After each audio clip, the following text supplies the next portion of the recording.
Hello my dear friends, welcome back. This video I am going to show you change keyboard theme on your Android phone. So let's jump right in. First unlock your phone, open any search or messages field where your keyboard is appear. After your keyboard appear, you can find the settings gear icon in the keyboard toolbar. Once you found them, simply tap on it to open the settings page. After that, locate the theme option, tap to open it.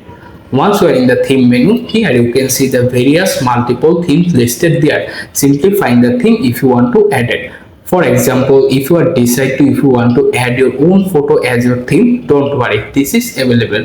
To do that, simply tap on the plus button. After your gallery app is open, choose the photo if you want to add. For example, I am choose this photo, then hit the done button. Now simply adjust the photo if you need. Once everything is okay, tap on the next button. After that, you can also adjust the brightness. Once you are done, simply tap on the done button. Then confirm by tapping the apply button at the bottom right corner. And right now you have successfully done. To check it work, go back to the text or messages field, and right now this pop-up new keyboard theme appear. Thanks for watching. Please subscribe to my channel. Also like this video. Take care.